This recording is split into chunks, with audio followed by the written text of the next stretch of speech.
She decided before you cleared your throat, before you straightened your posture, before you selected which version of yourself to perform tonight. The ambitious one, the funny one, the one who casually mentions his car, his apartment, his plans for world domination dressed up as a 5-year career trajectory. The verdict landed in the first 4 seconds. Maybe 3. Maybe less. Not in her conscious mind. Deeper. In the ancient courtroom that sits behind her eyes. Below language. Below logic. In the wet wiring that predates civilization by 200,000 years. She looked at you. Something fired. Or it didn't. And here is the part that should disturb you. Everything you said afterward was either confirmation of a decision already made, or furniture rearranged on the deck of a sinking ship. Every joke you landed. Every impressive fact you dropped. Every perfectly timed smile. All of it meaningless. You were auditioning for a role that had already been cast. You just didn't know what the casting director was actually looking for. Most men spend their entire lives performing for women without ever understanding what the performance is being measured against. They assume it's about what you say. It's not. They assume it's about what you have. Closer but still wrong. They assume it's about what you look like. Relevant but not decisive. What she's evaluating cannot be faked with words. Cannot be bought with money. Cannot be manufactured with a gym membership. It operates on a frequency most men have never been taught to hear, let alone broadcast. There are 3 fractures in the feminine psychological architecture. Not preferences. Not things women like. Fractures. Structural vulnerabilities woven so deeply into how women evaluate, bond with, and become psychologically fused to specific men that no amount of modern independence can override them. No feminist philosophy. No emotional intelligence training. Nothing. They are pre-rational, pre-verbal, pre-choice. Evolution carved them into her operating system before the first human language was spoken, before the first story was told around the first fire. They are still running, right now, in every woman you will ever meet. Most men will go their entire lives without discovering even one. You are about to learn all 3. But I need to warn you about something before we go further. The third one is the one that will keep you staring at your ceiling tonight. Because once you see it, a door opens in your understanding that cannot be closed. Every woman who ever pulled away from you. Every relationship that died in slow motion while you scrambled to save it. Every text that went unanswered. Every warmth that cooled into politeness. All of it will suddenly make a sickening, perfect kind of sense. And you will never let it happen again. Stay here. What follows is not advice. It is architecture. She does not fall in love with what you tell her about yourself. She falls in love with what you never needed to say. Sit with that for a moment. The distance between those 2 sentences contains everything most men get wrong about attraction. There was a man born in Paris in 1754 who understood this distinction so thoroughly that he weaponized it across 5 decades. He seduced some of the most powerful, brilliant, and desired women in European history. Without beauty. Without wealth. Without a single physical advantage. His name was Charles Maurice de Talleyrand. He was born with a clubfoot. He walked with a pronounced limp his entire life. Contemporary accounts describe his face as unremarkable. The 18th century diplomatic way of saying he was not attractive. He was not tall. Not broad. He had no military record. No athletic prowess. Nothing that would register on the primitive checklist most men assume women are using. By every visible metric, Talleyrand should have been invisible. Instead, he became the most magnetically seductive man of his era. The Duchess of Courland chose him. A woman whose beauty was legendary across 3 countries. The Countess of Flahoudt, who had princes and generals competing for her attention, chose him. The Princess de Benevent, who could have selected from the entire catalogue of European aristocracy, chose him. Not once. Repeatedly. Obsessively. Over decades. His biographers have fumbled with this contradiction for 200 years.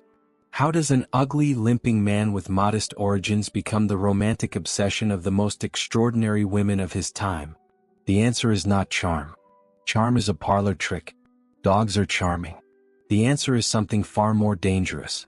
Picture this. 1789. The old world is being dragged into the street and executed.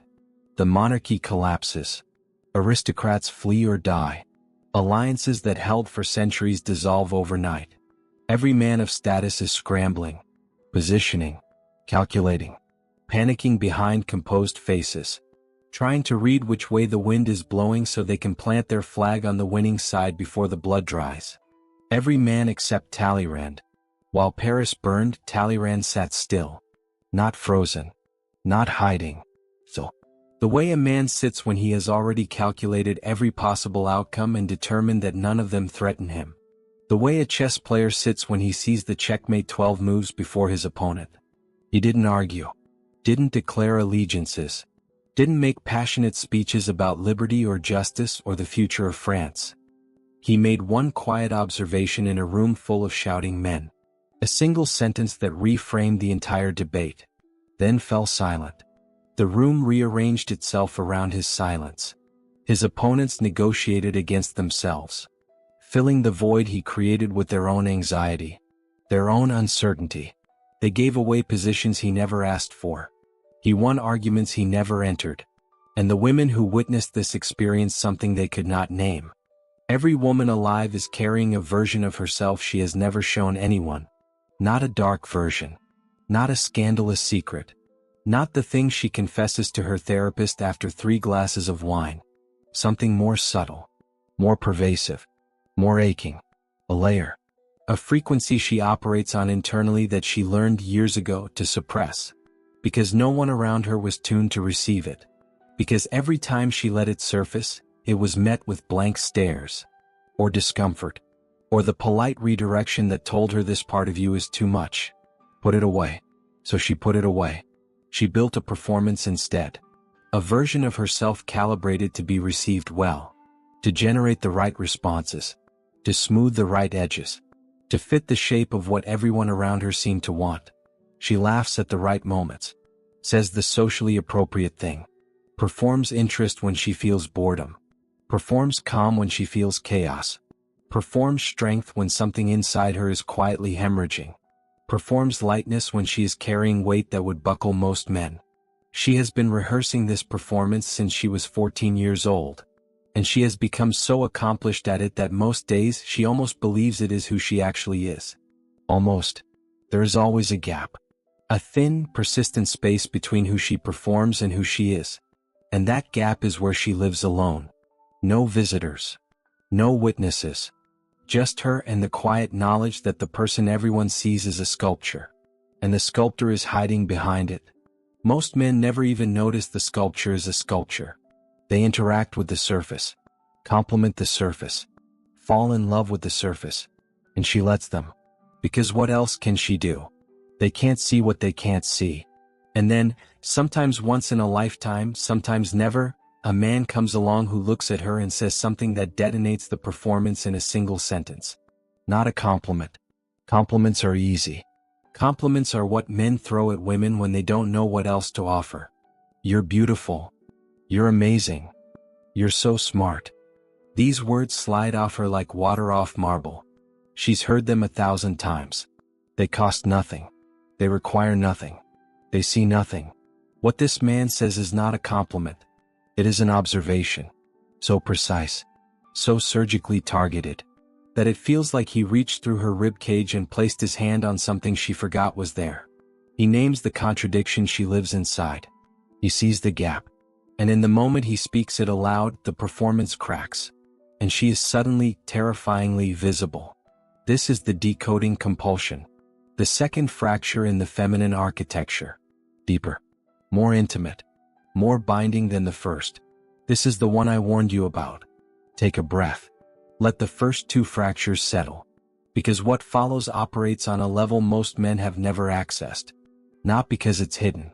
Because it is disguised as something else. It wears the mask of insecurity. Of jealousy. Of being crazy. Men encounter its symptoms every day and misdiagnose them every time.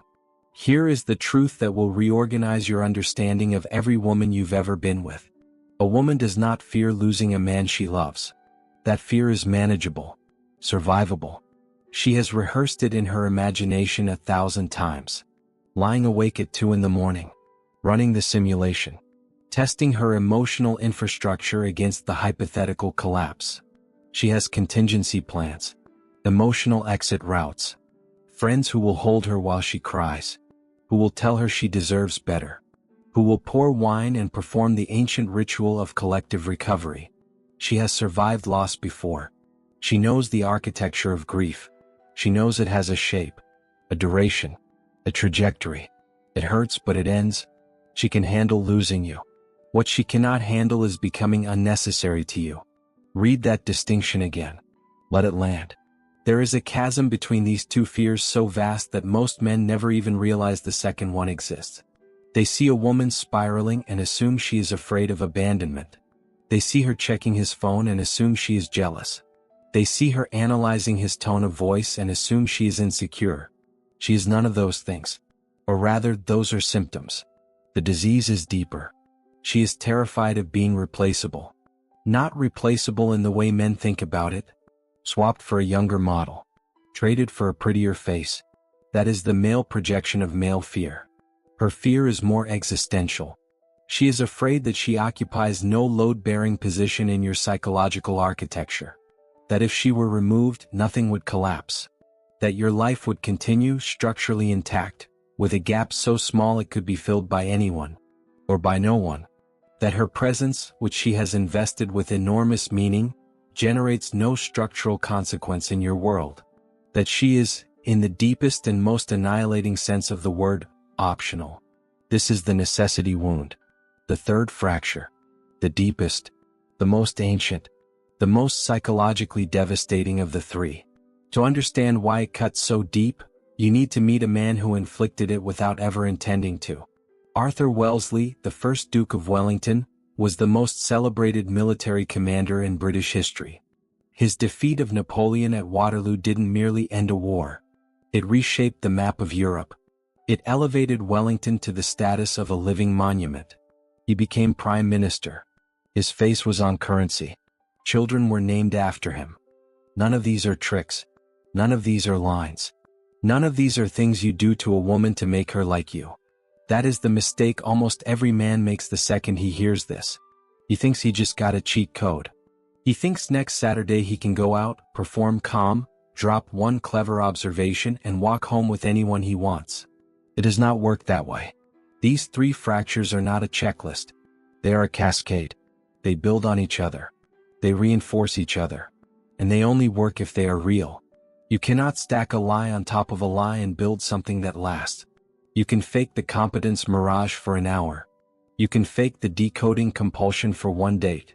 You cannot fake any of them for a week, let alone forever. The competence mirage opens the gate. She will cross the threshold. She will give you her full undivided attention. But if that mirage is just an act, if you are not actually solved, if your composure is just a mask you put on in the Uber on the way there, she will smell the rot underneath it within 72 hours. And she will leave. And she will never tell you why. The decoding compulsion locks the door. She will let you inside. She will show you the parts of herself she hides from everyone else.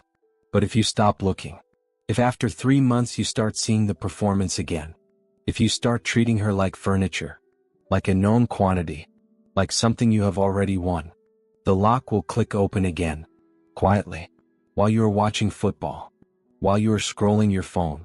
You will not hear it. The necessity wound seals the structure. It turns attraction into attachment, attachment into devotion, devotion into something that outlasts arguments, outlasts boredom, outlasts the slow erosion of routine. But if you never show her the crack, if you never let her see that she matters, if you maintain the perfect unbreakable mask forever, she will not hate you. She will not yell at you. She will simply one day pack a bag and leave. And you will stand in the empty house wondering what the hell happened. This is the part no one tells you. Every man you have ever envied, every man who had a woman that would have walked through fire for him, did not trick her, did not manipulate her, did not run game on her. He simply aligned with the architecture. He did not build a cage for her. He built a home, and she chose to move in. You now hold a map that most men will never see, not because it was hidden. It was always there. encoded in every interaction, every attraction, every heartbreak, every inexplicable loss that left you staring at your phone wondering what you could have said differently. The answer was never about what you said. It was about what you were. And what you were is not fixed. It is not genetic. It is not determined by your face, your height, your bank account, the circumstances of your birth. Talleyrand had a clubfoot and conquered the most powerful women in Europe. Wellington had the emotional warmth of a military dispatch and generated obsessive devotion in women who had access to anyone. What they possessed was not given to them. It was built. Through a relentless, deliberate process of becoming the kind of man whose presence generates gravitational force. The competence mirage is not a technique. It is the result of actually building a life that works. Of handling your existence so thoroughly that composure stops being a performance and becomes the natural byproduct of a man who has solved his own equation. You cannot fake this. You can only become it. Through discipline. Through purpose. Through the slow, unsexy daily work of making your Tuesday afternoons look like they belong to a man who has already arrived. The decoding compulsion is not a trick. It is the result of developing genuine perceptual depth. Of learning to look at people. Really look. With patience and attention and the willingness to see what contradicts the surface. Most men have never practiced this. They interact with the world at face value. They take what is presented and never ask what is behind it. Developing the vision to decode requires something that cannot be shortcut. Genuine curiosity about human beings. Not as targets. Not as conquests. As mysteries worth solving. The necessity wound is not a manipulation. It is the result of becoming genuinely complete. And then being honest enough, human enough, present enough to let someone see the places where their presence matters. Not performed vulnerability. Not strategic weakness. The real thing. The involuntary moments when your self-sufficiency reveals its one exception. These are not things you do to women. They are things you become. And then women respond to the becoming. The question was never whether these fractures exist. They are wired into the operating system. They are running right now. In every woman you will meet tomorrow. And the next day. And for the rest of your life. The question is whether you will remain a man who stumbles into them by accident. Who triggers them without understanding. Who builds architecture he cannot maintain. Who creates bonds he cannot sustain. Or whether you will become the man who understands the blueprint so completely that he builds with intention. The answer is not in your head. It is in what you do when you close this video.